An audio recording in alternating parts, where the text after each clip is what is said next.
What's up, everybody? Welcome to the Do Everything with Love podcast. This is your guy, your boy, the one and only David.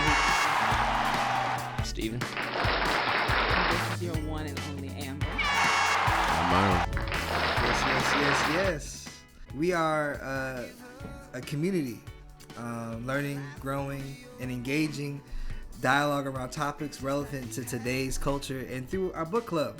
We just started one like during the pandemic in the middle of last year, and so hopefully you guys get to hear more about what we do here in the book club and what we are learning, and really want to be on this journey to share with y'all what we've been learning and how we're growing. So if you remember anything we say, just know that we love God, we love people, and most of all, we do everything with love. So, Amber, what's up? Yeah, I just want to take this time to check in with everybody. It's been the last few rough years, so just take the time to say, what's up? How you doing? I'll start with Wadi. Well, definitely been an eventful couple of years, but it's overall been really, really good. I feel like I've grown a lot. You know, usually in the times of a lot of turmoil and things of that nature, it gives you an opportunity to grow, and somewhat, dare I say, exponentially. So it's been in the aggregate really, really good. And I just want to ask, how have you grown? In what ways? Oh man, so I just finished really going, I think, a little deeper dive into seeds and sowing and things like that. And so it's kind of hit me on another level. You know, kind of to get more out of life and to really live in a way that's more abundant and probably more aligned with, you know, God's purpose for your life. That's good. Yeah, seeds. How about you, David? I've been doing good. Definitely been just focused on creating more music and living my best life here in Baltimore. Been married, really. I've been busy being married, man. That's a lot of work. This is our third or fourth year. I'm trying to think. Let me make sure it's right though. Hold on. This is okay. I was married in 2000. Right. I was married in 2008. This is recorded. And so this is our fourth year. All right, we'll celebrate 4 years in August. So shout out to Maggie. But other than that, right now I'm just enjoying this journey with my brothers and my sister here. So we've definitely been I feel like on a marathon, it feels like, and it continues. Speaking of Maggie and marriage, you know Maggie's my heart. How is she? And Maggie, she's good. She's doing good. I mean, she's doing really well. I mean, she's a teacher, and shout out to all the teachers out there that are working really hard in the middle of the pandemic, maxed up and dealing with parents and kids. And I know it's a lot. I get it. I know it's been a really tough year, and Maggie is no different. I mean, she's definitely been going through it and been a trooper. And she's my hero. When it comes to teaching and doing it every day. So. That's good. Good. What's going on with you, Amber? Well, first of all, again, speaking of marriage, I got married. Yeah. Before the year was out. Okay. December 30th, 2021, in Abuja, Nigeria, to an amazing man. So that's really how I've been doing. Like David, it's really just being married for these first few weeks of the year. Gotta put in that work. Yes. Yeah. So just really been growing and learning more about myself through someone else who I've chosen to spend the rest of my life with. So I feel like I've been growing in great ways in terms of listening, in terms of being patient, kind, and really trying to understand, especially someone who's from a different culture than me. And it's also lovely just being able to learn more about the culture, because it's actually Nigerian culture is also a culture that I've always loved. So that's you loved it so much you married it. Exactly. So what's up? Yes. I was like, we can't wait to meet him when he comes over. So I know, because I know y'all that's in the works right now, right? It's in the works. So the immigration process is quite strenuous, but it's a blessing to be able to work with someone that's just so smooth and easy to grow and learn. Are you talking about your immigration lawyer? Yes, my Okay. immigration Yeah, lawyer yeah. and just my husband in general. Man, I feel like immigration lawyers are heroes too. Yeah. They helping are. people get into the States and stuff like that. They are. So that's awesome though. I know that's something that you're counting your blessings on right now. I am. So. I am. So being blessed. A lot of work, but truly blessed and thankful. Bet. Yes. So last but not least, Myron, how's it going, bro? Q dot. I'm out here in these streets, COVID free. That's right. Yeah. Good. I guess. I can't really complain. I can only thank God. Health is wealth out here, and I am healthy. My family is healthy despite attacks that have come against us. We are healthy and we are whole. This year has been a year of refocusing and figuring out what's actually important, and I think a lot of people have come to that realization. I hope through all the struggle and pain that a myriad of people have gone through over these past couple of years have at least come out with some realizations that they need to change certain things in their lives and to refocus on what's really important. That's probably one of the fringe benefits of a global pandemic. It forces you to focus in on the inward, and you kind of start pushing out those accessory things that aren't actually necessary that you've been spending so much time doing. But I've been growing closer to God, getting closer in the Word, and just enjoying my family, I feel like we got the married people in the middle and the singles on the side. Enjoying being single, Hey, hashtag single life, good life. Hey. But no, I mean, I think the key about everything is appreciating where you are in your life, even though it may not be where you want to be. But you're there for a reason, and there's growth wherever you are. And unless you take the time to actually focus in on that, then you're actually wasting the time. We all want to be someplace else, but like there is purpose for where we are right now in our lives. So enjoy it and look towards it. I feel like either way, the grass is always greener on the other side. You know what I mean? I feel like it's always like you're always thinking about like, man, like when you're like, I wish I was there, and you get there and you're like, oh man, I remember what it was like to be single. Oh man, and then when you're single, it's like, oh, I can't wait to be married. So it's just like, it's interesting. I feel like the dynamics, but I mean, like my boy said, I mean, there's blessings in both. I feel like. Yeah, Absolutely. I think to make that a little more concise, it's important to be grateful. Yeah. For where you are. Yes. No, that's real. Contentment. That's real. That's Until real. the next season. Thank you for joining the Do Everything with Love podcast. If you'd like to continue to take the journey with us, please hit us up at withLove across all streaming platforms. Our music is everywhere, all right? And if you want a physical copy, hit us up at bandcamp.com, and you might even score yourself a signed copy of our album. Thanks. To change the tune here a little bit, we started a book club, and it's been exclusive to us here. This is the band. This is the president of Let Love Rise Foundation, our new nonprofit for the band, and we're working in partnership together to really make impact. And we'll talk more about that later in the show. But really, with the book club, it's just really a point of us to just learn and grow as leaders, as musicians. We really do believe that knowledge is power, and we believe that it fuels our creativity. It fuels our livelihood, in a sense. So the book that we've been reading has been Creativity Inc. by Ed Catmull, and is overcoming the unseen forces. Real quick, that is a well-loved book, Dave. Yes, I know. I've been reading it. He's been reading that thing. I read real tough. I've been, it's been through, it's been in my backpack. It's been a couple places. It's been traveling on the road with me. It looked like Apollo been reading that book. Yeah, man. So overcoming the unseen forces that stand in the way of true inspiration. So this book really has been focused. It's written by Ed Catmull. He's the president of Pixar Animation and Disney Animation. So shout out to Pixar and Disney. They put out, my favorite movies of all time. Hits. Hits after hit after hit. Academy Award after Academy Wall-E to Toy Story 1, 2, 3, 4. Isn't there a 5? There's a 5. I think there's a 5. Yeah. That's crazy. Yes. So anyways, so shout out to them. And of course Disney. I mean, come on. We all grew up on Disney's. pacifier, right? King, come on. So, anyways, Creativity Inc. Amazing book. So it was about fostering a creative culture, right? And doing that in a healthy and a sustainable way, whether it's in your company or whether it's in any creative environment. For us, it applied to the band and how we create music, and we were really to draw some parallels there.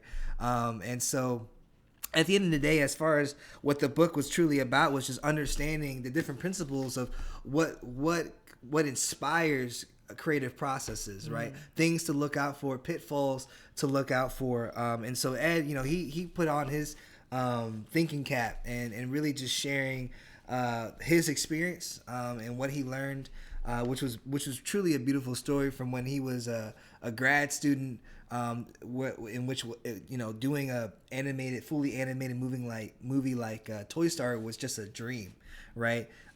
Where it took him, he said it took him almost a few years just to get the first 5-minute animated clip out, so it's just crazy to see like how he went from that to 20 years later, right, after pursuing his dream, to finally put out that movie Toy Story, right? So it was truly a story of resilience, of grit, of determination, which I think we all can relate to, because we all have dreams that we aspire to, and we all want to continue to figure out how do we keep going and how to not give up. And so that was Ed's story. And so we've been reading this book, and we really wanted to be able to bring you in and really be able to talk about important topics in the book, and really our focus going forward is to bring y'all in to books that we're reading now. So just something to keep in mind of that. The next time we do this, we'll definitely announce the next book on our Patreon, and of course even in our social media as well. But just to really get you all involved, if you guys want to join us on this book journey, you can do that. And we'll talk about certain chapters and bring up certain topics, and we're going to do Q&As beforehand, so that way we can get your questions into this podcast, and we will answer them and talk more about it and make it a hot topic. So for every book, we're going to do a hot topic. And so, Amber, you got the hot topic for Creativity Inc.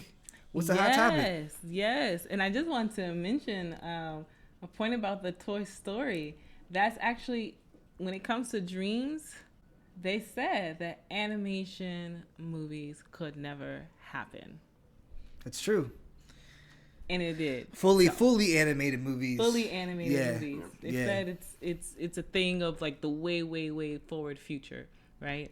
So, in terms of the hot topic, it's really centered around what David was saying about fostering this culture of creativity, and how creativity takes time. So in chapter 3, there's a section on it called research trips. And it's really centered around Pixar believing in the power of research so much that the creative team members often spend time in different locations based on the characters that they created. So for example, many production members of the movie Finding Nemo went to Seattle, Washington, and became scuba certified, because as we all know, this movie is all about the fish. So what better way than to actually go and figure out how to scuba dive so you can be like a fish. Another example, team members went to France and shadowed a culinary chef for Ratatouille. I thought that was actually pretty cool. That was probably, I can imagine really all cool. The delicious food they got to eat. Yes. Wow. I wouldn't even think like if I'm writing about food or something like that, or doing a movie about food, to go to find a chef and shadow a chef or a French chef or anything like that. Yeah. Like it seems a little more normal to be like, I'm gonna go and learn scuba diving or some skill set, or like something more adventurous. I think pulls that out of you. But everybody cooks to some degree, or eats throughout the day. Not everyone scuba dives or swims like that. So even down to the most mundane things, you can, I think, still go on a trip. So that was I found interesting about the Ratatouille portion. Yeah, and it's interesting because that actually goes in line with how they really wanted to capture every single moment, every single detail of a scene. And Ed Cadmill actually talks about that, how like even the mundane things, they wanted to really capture that in the way that they went on these research trips, right? And really studied the the art magic whatever of they're like the doing. food and the magic of Yes. swimming and Real authentic. Yeah. Every coral detail. reefs and stuff like that. Yeah, I thought that, like, even in Finding Nemo when they did the coral reefs and stuff and capturing like the magic and the community sense of Yeah. community that's there. Yes, Yeah. absolutely. You know, and the schools of fish, and like I thought that was so creative how they kind of brought that to life in ways that like a kid can relate. Exactly. So it's cool. Yeah. Yeah. So with that, there's a few questions that I want to ask you all on this idea of research trips and tapping into your creativity bit by bit. So what is it that you all would want to research, right? And from that, where would you go to sort of define and create that research experience? Where would you go to tap into what you're looking to research? I'll start with anybody. Chime in. Start with Myron over here. Oh, me, oh Lord. Yeah. Oh, well, okay. Even before I answer the question, just the aspect of those research trips is very important because, like, with those types of movies, it's fully animated. They did an excellent job of really immersing yourself into like you felt like you were in the water with Nemo. You know, when you were watching Ratatouille, you felt like you were in the kitchen. You could almost smell the food through the film. It takes a very keen understanding of what you need to do to put all those things into scope. So just congratulations to them. They really nailed it. Back to the question, what would I like to research?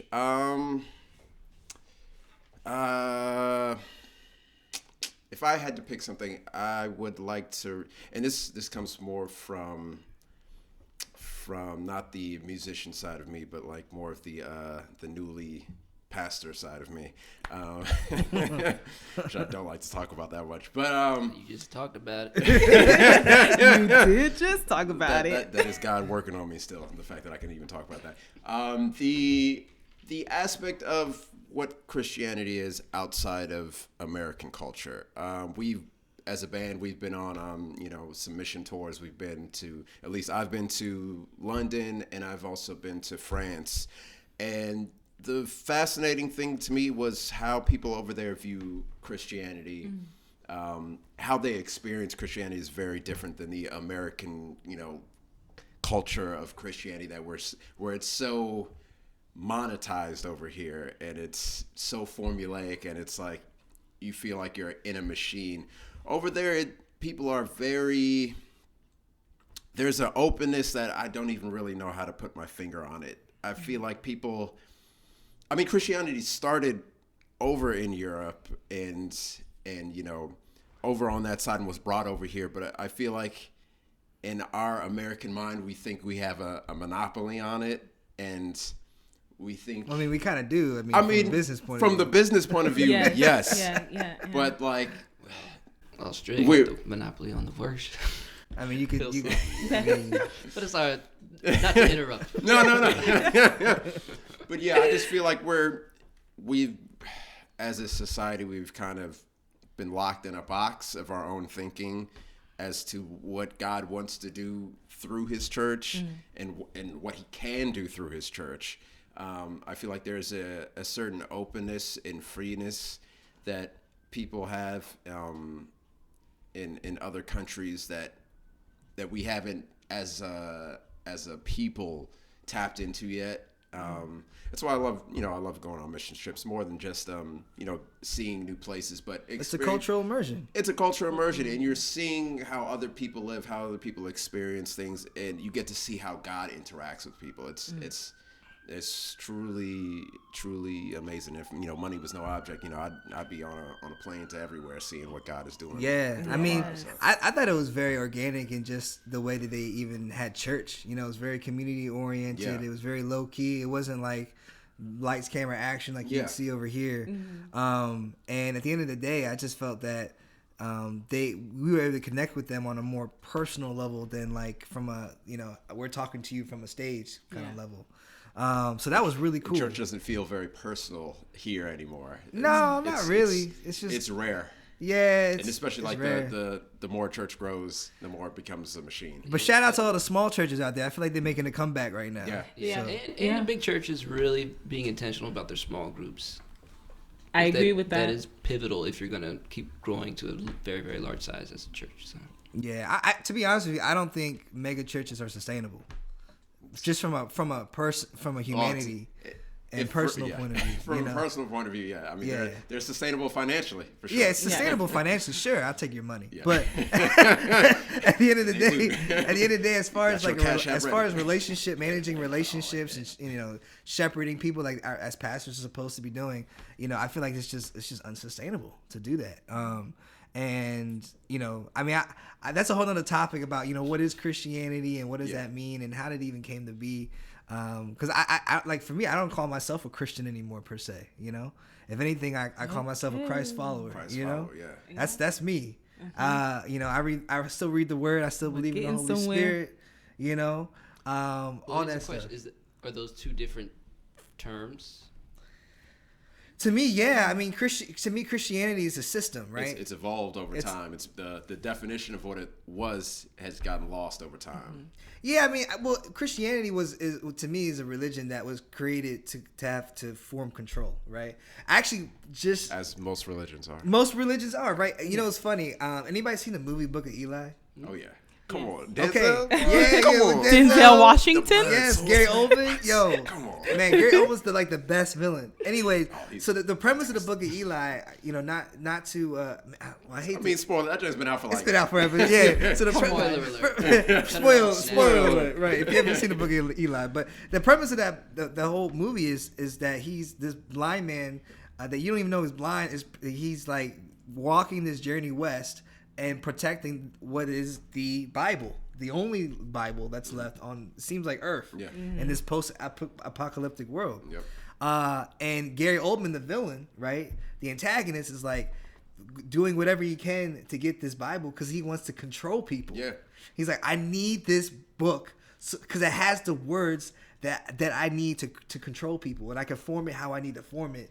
And so, to me, like, that's what Christianity is. Christianity is kind of like this system in which it uses the Bible to control people how it needs to be controlled. I mean, church, to me, is a form of, like, as far as churches, how we know, especially in America, from a structural mega church or whatever structural point of view, that it's a form of control. There's certain rules and certain expectations to abide by that make you seem like you fit into that subculture that exists in the church. And so for me as a Christ follower, I believe in the teachings of Jesus. I believe in the Holy Spirit. I believe in what he did on the cross and community as well. And community and the power of community. I believe in the church in the sense of what the Bible says the church is. We are the church. We are the church. That's what it says in the Bible, that we are the church. So, to me, like, the community we have in church right now. You know what I mean? So that's kind of how I look at it, and anyways, not to go into dive into the whole topic. That's a whole other topic, right? You hit some heavy topics there. I did. But anyways, back to Creativity Inc. All right, so you want to go? You said you go to London and do your thing and all over and learn more about how religion, Christianity is viewed. World religion to me is a fascinating topic. I mean, because it's like looking at the elephant in a room and everyone has their different take on it, So, anyways. Yeah. Anybody? Me? Waddy? Okay. Yeah. What you trying to research, brother? What do you want to research? Mine's way less deep. Bordering on shallow, maybe. Maybe wealth creation, or maybe on a local and or global scale. Now that we're talking about the global church and religions and things of that nature. But wealth creation, maybe entrepreneurship, real estate, stuff like that. So you would go and talk or go see and hang out with people that have done such. So really, honestly, the first thing that came to mind when you guys asked me this question was like, Aspen. I think that would be A, cool to go, and then B, I don't know if there's like a mentorship thing or program there or something, you can talk to some folks. But yeah, I would like to research wealth creation. What's so special about Aspen? I don't know much about it. That's what I was going to ask. It's a very wealthy place. It's a ski town, ski resort. Ski resort. Oh, so all skiers are rich? I was thinking about Aspen. that. Oh, okay. No, Aspen. That's where the Let's rich be skiers go. specific. Yeah. I think specifically they have one of the streets is called, the nickname is like Billionaire Mountain. But Oh, wow. But yeah, but I mean, it doesn't have to be Aspen, but Okay. that was the first one that came to mind. I feel like Quite your net honestly. worth is in your network. You feel me? That is important. Watch Me Network. What's that song? Okay. Forget it. Yeah. We don't have rights on that song, huh? But it would be important. It'd be important not to go for lustful reasons, or I think reasons to have what they have on a literal one-to-one basis. I think it would be important to learn concepts. Your heart has to be in the right place, essentially, is what I'm getting to. You don't want to go with a heart of lustful or covetousness, to put it in Christianese. but yeah, that was my thought. Okay. That's what's up. Yeah, I guess I'll go next. Yeah, for me, I would say I and the band, I could speak for the band as well, that we love the Outer Banks. You know what I'm saying? That's been our new summer hotspot. Cool. Summer spot. Yeah, man. They got the surfing. The show is awesome if y'all ain't seen the show on Netflix. But I didn't see the show. First season was good. I like the second season too. Well, it wasn't as good as the first. I'll definitely say that. But anyways, it's really inspired us to write our next song. I'm so much so that I do want to go back and work on that song in the Outer Banks, because I feel like it's a good what better place to write a summer track than in a summer town, so that's something that I'm looking forward to. I don't know if anybody, I don't know what anyone's creative process looks like when it comes to writing a song, but like for us, we start just whiteboarding, right, and putting different thoughts, ideas, nouns, adjectives on what we think, what reminds us of summer, so that's something that that's a cool research trip to have, to surf, to go surfing, hit the beach, you know what I'm saying, hit up Wings. Yeah. If you're from Outer Banks, you already know what I'm talking about. And yeah, man, catch and get some shrimp. I was gonna say those shrimps. Is that like 15-cent shrimp or something like Yeah, that? shout out to much Fish shrimp. Head. If y'all ever go to Outer Banks, go to Fish Heads. They have a great happy hour price on their shrimp. Oh, man. Amazing. Happy hour price on their shrimp. Yes, and the shrimp is phenomenal. They season that thing just right. Mhm. So, but anyways, that's my take. But the drinks are good. Okay. I think that just leaves you, Amber. That just leaves me, but I just wanted to say, can I be on that hook of that song? Yeah, you can be on that hook. Yeah, we'll get you in there somewhere for sure. Get you on a tambourine. That doesn't sound believable at all. No, I'm for real. I'm being dead serious. I'm being Sing dead it serious. in If you the want to get on that background. track, we got you. All right, we'll get you in there some one way or another. All right. You know what I'm saying? So we got it's on the podcast now, so I got to fall with my word. It's stamped. Yeah. So for me, I would love to research my ancestry in person. So since I've already been to Nigeria, and I have actually found out that my family on my dad's side, we're about 20-something percent Yoruba in Nigeria. And so some other parts that I'd like to explore is Ghana, since I've been to Nigeria already. I'd love to go to the Door of No Return, and I'd love to just experience all of the offerings that Ghana has for the African diaspora to come back home. I heard that they have like a diaspora experience. Absolutely. So when they you do. come back, they actually like take you on a whole tour, right? Yes, they do. In Ghana specifically. Still shout out to Nigeria though. I mean, my husband's from there. But Ghana specifically has this whole experience for the African diaspora, whether you're from Canada, from the UK, United States, from wherever you are as a person of Black descent. Ghana is the West African country to go to. So shout out to Ghana. Well, correct me if I'm wrong. Is it? I think I heard the majority of Black American slaves are from Ghana, or from that area, or from something like that. Don't quote me. I'm not a historian. I don't know, to be honest. But we can Google it. Yeah. I think I think once they did like blood tests and that sort of deal. I mean, it was all different. The borders have changed over the years, but different countries in West Africa. But Yes. At least where the borders are drawn now, they believe.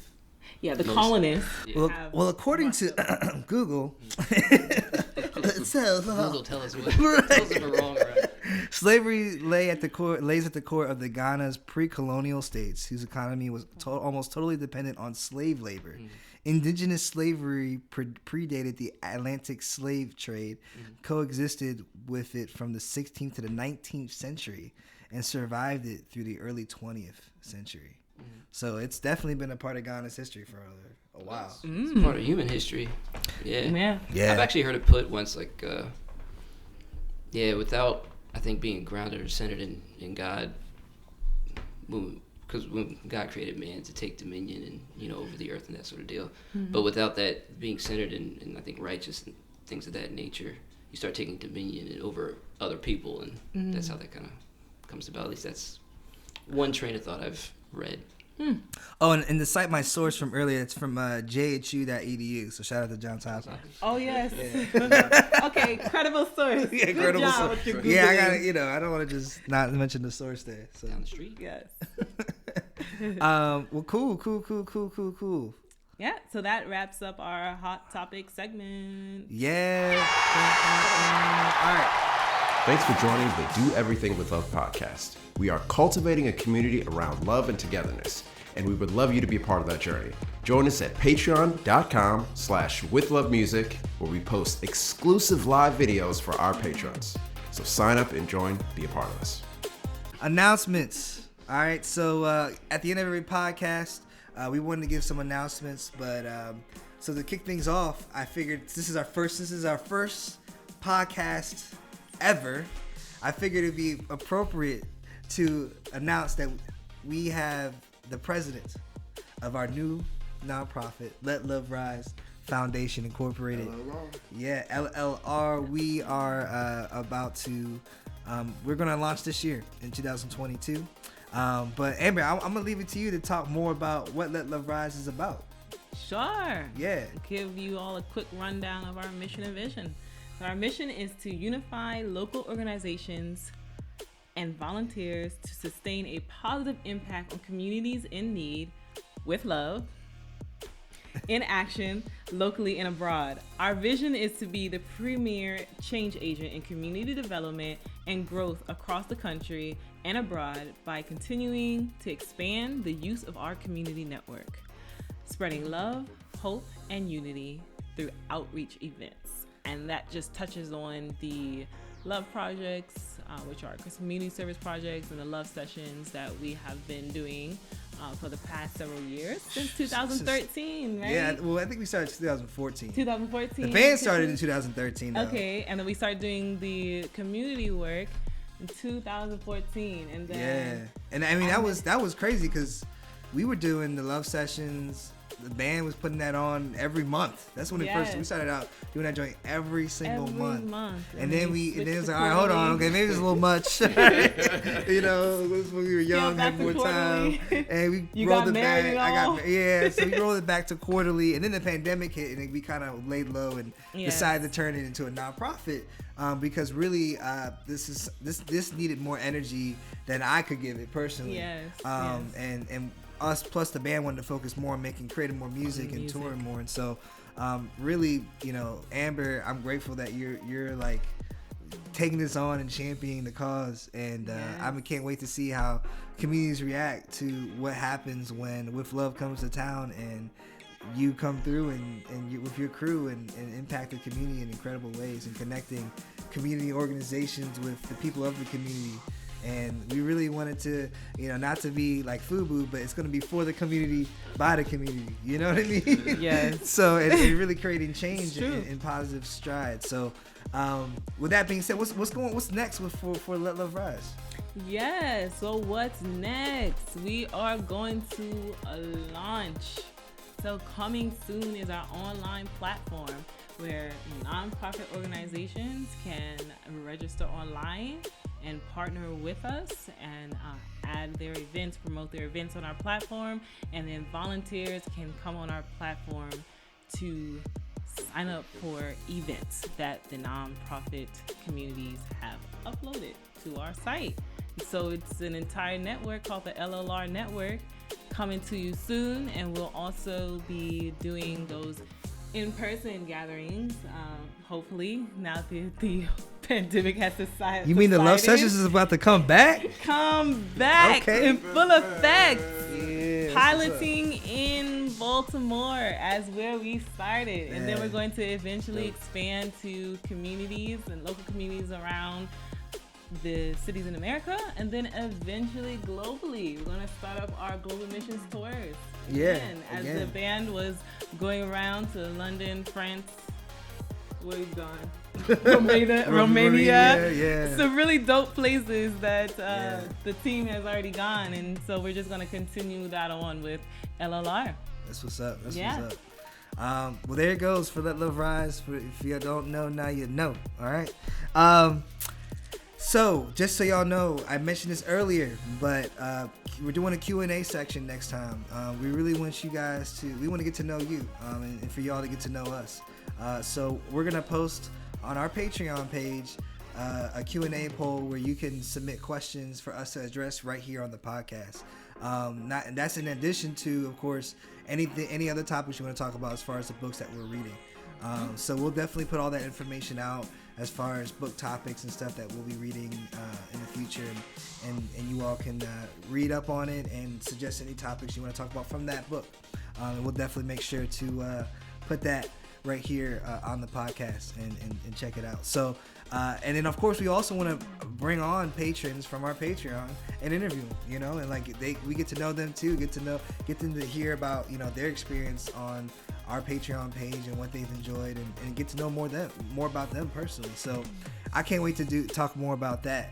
And of course, last but not least, all right, I know we talk a lot about Patreon, but we gotta let y'all know when our next Patreon drop is, which is gonna be April 1st. All right, so check that out on April 1st. We're gonna have our next Patreon drop, and it's gonna be dope because we are putting out live music performances exclusively on our Patreon platform. Exclusive. So that way, for all y'all that want to hear more of our music and our musical journey, you want to hear us evolve, you want to hear us get better at our instruments, you want to know what's going on, man, tune into Patreon, all right, and enjoy that live performance. Give it a like, shout us out when you can. But anyways, that wraps up our Do Everything with Love podcast episode 1. Yes, and so as we always close everything, remember to love God, love people, and do everything with love.